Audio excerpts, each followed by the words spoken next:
Welcome to SVG-TV News for Friday, April 21st, 2017. I am Jennifer Richardson with the details. As part of their month of activities to create awareness on the Liquor License Act, the National Commission on Crime Prevention, the NWCP, within the Ministry of National Security, earlier this week held a panel discussion at the SVG Community College to look at the issue. The discussion sought to target students both at the secondary and tertiary levels. Nikita Tony has more in this report.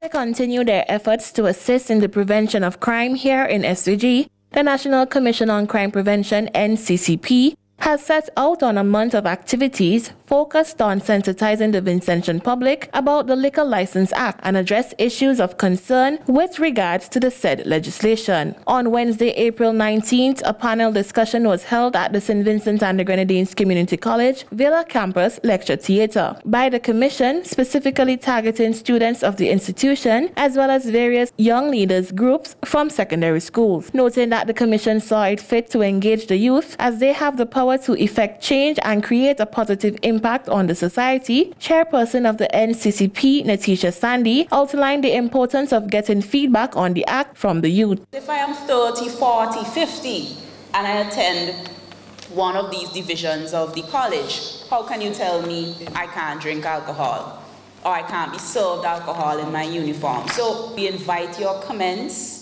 If you think the legislation should be stronger, if you think there's more that can be done, if you think the legislation is flat out wrong for saying that persons in uniform, regardless of age, should be served alcohol, and if you think this even makes sense and you can see the link to how this can prevent or decrease the incidence of crime among young people. Giving a brief overview of the Act, President of the SVG Bar Association, Rene Batiste, highlighted that the Act strictly prohibits the sale and consumption of intoxicating liquor to persons under 18 and persons in school uniform, regardless of the age. She went on to stress the need for young persons not to rush their chance to consume alcoholic beverages. You may get to the beer, you may find you don't like it, but you have to allow yourself, because the diseases that we are seeing now, people with liver diseases in St. Vincent, it is not a nice thing. Pray for good long life so you can live to see something.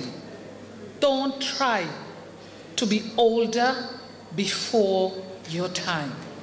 Highlighting the effects of alcohol abuse on the human body, head of the Major Crime Unit, Inspector Atlan Brown, pointed out that although alcohol is legal, authorities have encountered more difficulties as it regards to the sale of alcohol as opposed to that of illegal drugs. You have your life to live. Nobody can tell you how to live your life. Under the Constitution of St. Vincent and the Grenadines, you have freedom of choice, you have freedom of expression. But what we want to see is that it's done in a responsible manner. And do not forget the consequences when it comes to the penalties as well. The time will come when you, for example, apply for liquor license. If you have a business adventure going forward, the authorities may not allow you because of the experience you would have had in the past. Director of the NCCP, Nicola Evans, emphasized the need for persons in school uniform or under the age of 18 to realize and accept the fact that not only should they not consume intoxicating liquor, but they should not dispense these drinks. You as the student in uniform or the underage 18 person should not be selling the alcohol to an adult or another student of your age. Think of that icebox vendor having to come up with $2,000, 12 months in prison, and the license will be revoked. And if your license is revoked, you're not going to get it again. From here on, when you enter the supermarket, when you enter the shops, wherever, you're not in uniform, you can't be identified as a person under the age or above the age, your national ID should be presented. The NCCP has pledged to work closer with the SVG police force as they aim to become more serious in cracking down on young persons who consume and dispense alcohol, as well as the institutions which dispense intoxicating liquor. Nikita Tony reporting for SVG-TV News. And head of the Major Crime Unit, Inspector Atlan Brown, said when persons are issued a liquor license, they are expected to display a great level of responsibility. In his remarks at this week's panel discussion at the Community College, Inspector Brown said there is sufficient provision in place to police the Liquor License Act and noted that persons who have gained the privilege to dispense intoxicating liquor should conduct their business with responsibility. Strong rum and the other intoxicating liquors, we got more problems to actually deal with when it comes to the sale of alcohol and the consumption of alcohol across the board, although that is a legal job. One is caught breaking this particular piece of legislation, you can be fined up to $2,000 and you can be sentenced to 12 months imprisonment. Those persons are not allowed to have drunken persons on the compound. So one person had asked the question, if somebody who is sober-minded will purchase alcohol for a drunk person, now the person who has the liquor license has a responsibility to ensure that that person does not consume alcohol on their premises. Section 29 of Cap 473. They are not allowed to permit gambling, they are not allowed to permit quarrelsome behavior, and they are not allowed to permit riotous behavior, nowhere at all on their compound. So that piece of legislation has responsibility. Deputy Commissioner of Police Acting Colin John is given the assurance that new recruits of the Royal St. Vincent and the Grenadines Police Force are trained well to carry out their duties. His remarks came earlier this week during an interview with SVG-TV News on the importance of national security, emphasizing that the police cannot be everywhere at every moment, noting that this is a reality and not an excuse. We are utilizing the police officers, well, to the best of their ability. You would appreciate that some of the recruits, they are not fully trained, so the level of their participation in activities will be limited until they reach that level of competence where they can be deployed to other areas. So it's not an excuse, as I said before, but we are trying our best to do what we can to assist the members of the public and to assist ourselves. When asked about his concern about the country's crime rate to that of neighboring countries, the Deputy Commissioner maintained that it is by no means a competition, as the life of every citizen is of utmost importance. One crime is one too many, and it is no consolation to, let's say, the mother of Shamil or the grandmother that, okay, St. Vincent only had one murder, only had 7 murders. You understand? We cannot look and measure our success by looking at the actions of other countries. We have to try as far as possible to do the best policing, to prevent crimes, to avoid the murders. We definitely would be trying hard this year not to reach anywhere close to where we got last year. We definitely do not want to get anywhere close to that. So we are looking at ways in which we can do things different and do things better this year than we did last year. And it's always a work in progress. We always have to, as I often say, work on our weaknesses and consolidate on our strengths. DCP John further emphasized the importance of teamwork between the public and the police to curb crime in the country.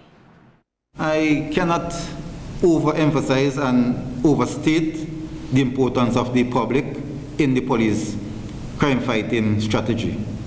The police depend on the public tremendously for their assistance. Firstly, we are asking you to be good citizens, so that would reduce the workload on the police. We are also asking you to assist the police in terms of giving information.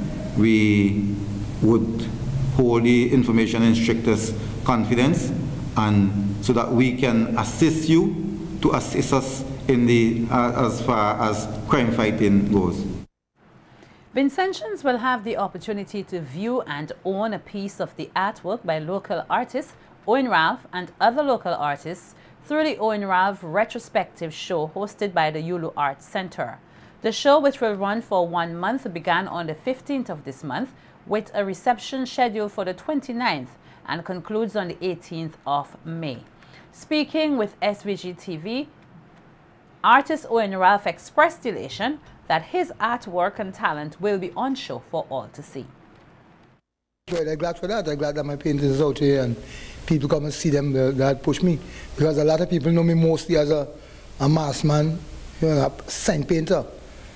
But as as the sign painting gains slow down, I shift my body weight more to the art. Seeing that is something I have in me all the time. I feel no problem come with, because I had it in me all the time. And I just start painting and put down, paint and put down. With the trust that someday I'll get himself. While stating that talent in art is something one is born with, Ralph is encouraging persons to explore their talent. But as far as I see, because I was reading a book, so you know, art is something you have to born with, because I read it in a book. I have a book home to teach yourself art. And the amount of people who want to study art and just leave it, it's something you have to really bond with it. And as you bond with it, well, then you'll get more love for it, right? Because from the time, as I told you already, from the time I started going to school, that just have my brain art. Every time drawing subject, I always come first. I mean, I advise the young generation to try it.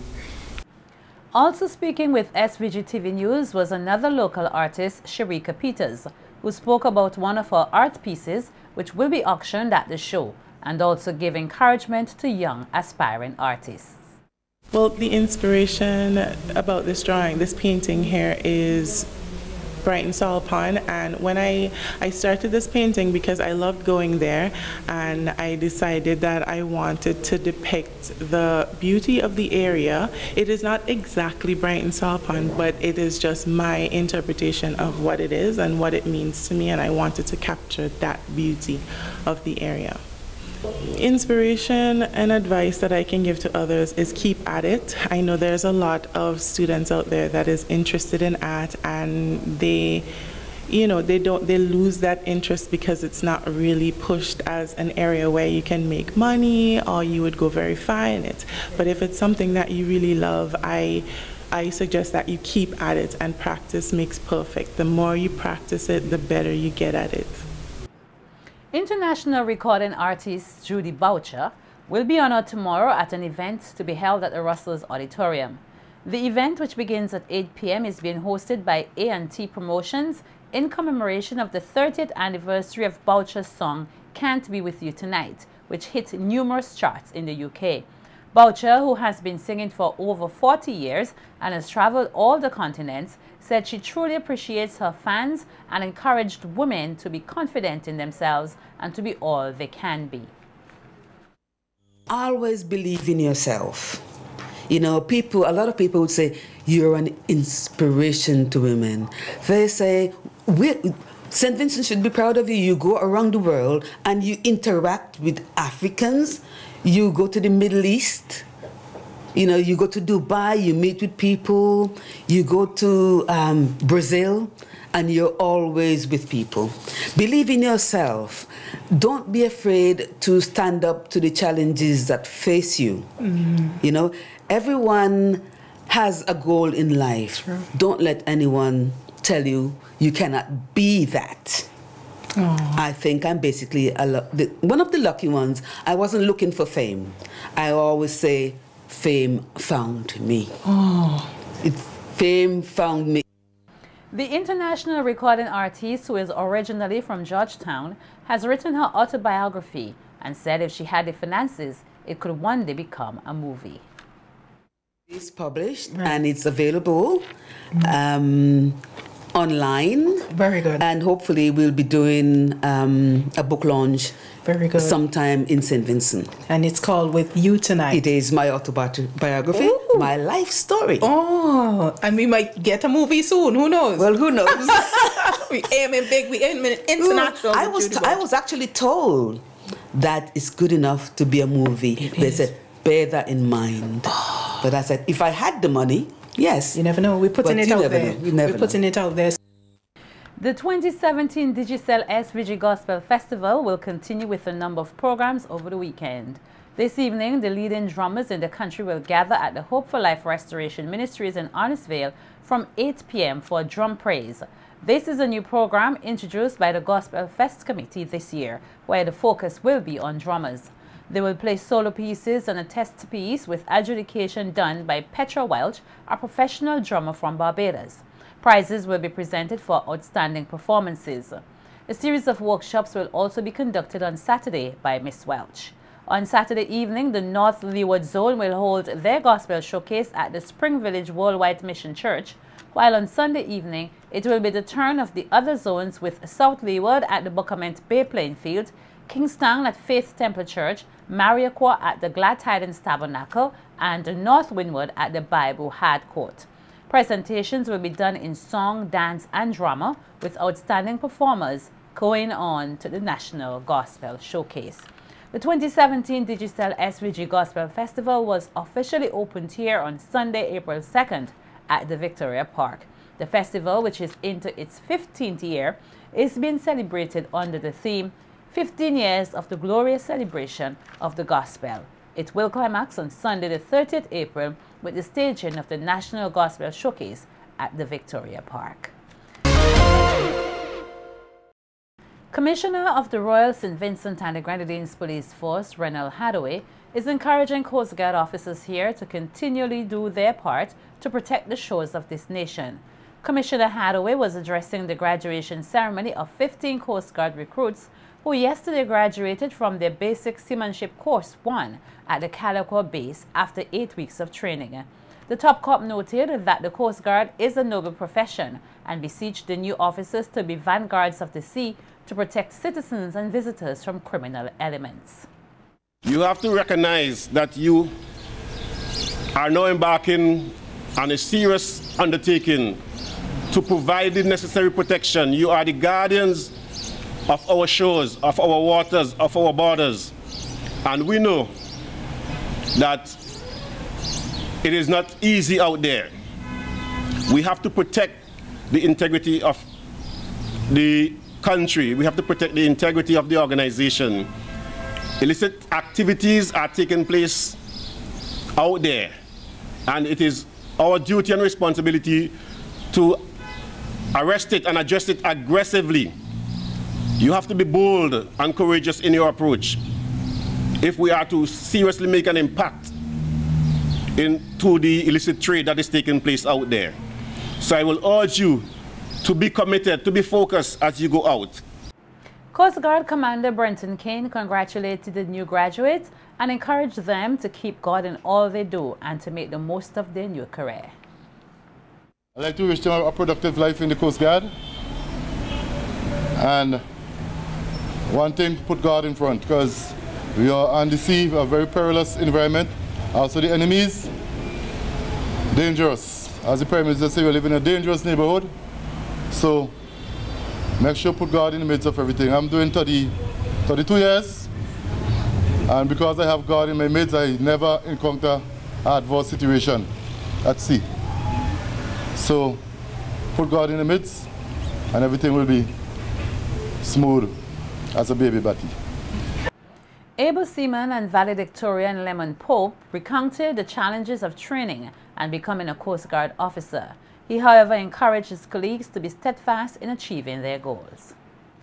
The physical training really showed us how unfit most of us were at the time, and was so intense that some mornings we would prefer rain just to skip that session.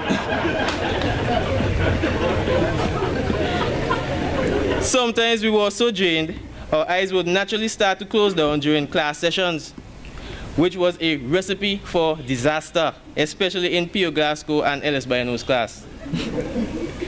A few life lessons learned from this course were: failure. Success is not final. Failure is not fatal. It is the courage to continue that counts. The more you fail, recover, and improve, the better you are as a person. Without failure and improvement, we will not have the drive to strive for excellence. This is an emotion most of us had when we completed our Monday morning exams.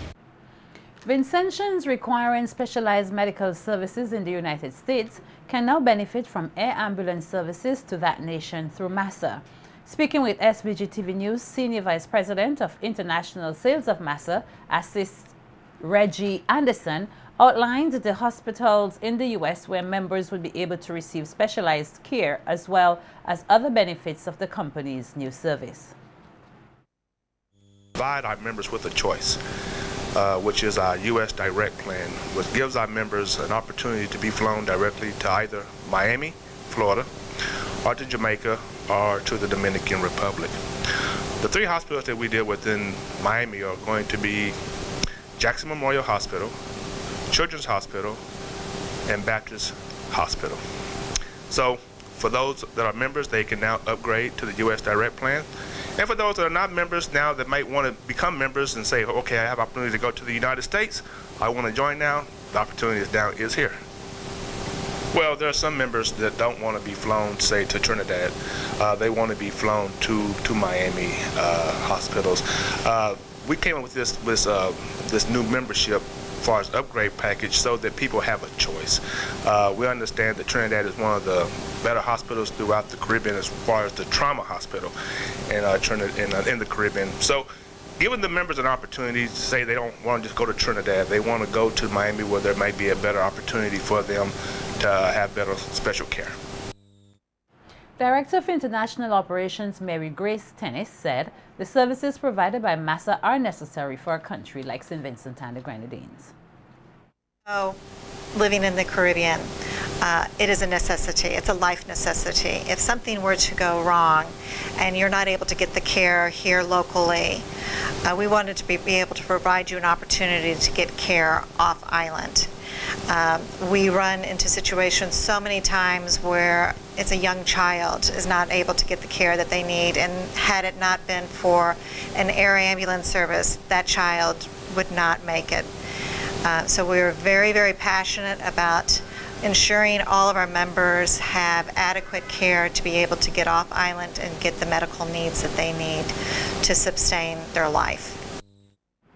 Noting that the mission of the company is to save lives, Assistant Sales Manager George Gordon explains some of the other services provided for members of MASA.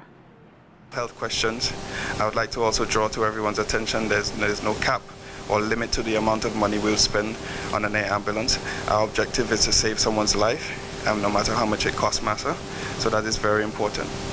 Also, the admitting physician at the hospital is the one that makes a decision whether someone is flown out or not. So not an insurance adjuster or anything like that. So that is very important also. Right? There's other benefits like motor remains transport, and we do commercial transport, which is commercial tickets if it's a non-emergency transportation. So, sorry, if an airline ticket, American Airlines, Liat, persons can benefit from that also. We've had persons that have went to Cuba via commercial ticket, and we found that we did a quick calculation, and it takes 9 years of membership fees to cover the cost of one commercial ticket to Cuba. So it is affordable, and it is a necessity. So we're urging everyone to find out information about MASA and become a member. Principal of the Dorsetshire Hill Government School, Patricia James, is expressing much gratitude for a donation received from a past student. The donation includes bags of school supplies and Easter treats for both students and staff. According to James, past student Laurel Davis, who is now residing in Canada, saw it necessary to give back to her alma mater, where it was indicated she received a firm footing. Expressing her gratitude for what she describes as a timely donation, Principal James said it is always gratifying when past students can give back to their alma mater that assisted in their personal and academic development.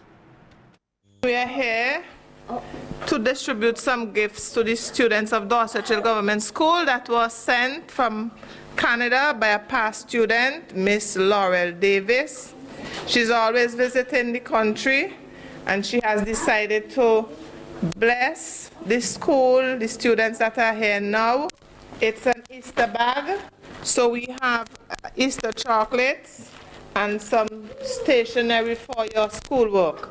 We have a geometry set, a pencil case packed with pencils, a notebook, crayons, and some Easter eggs.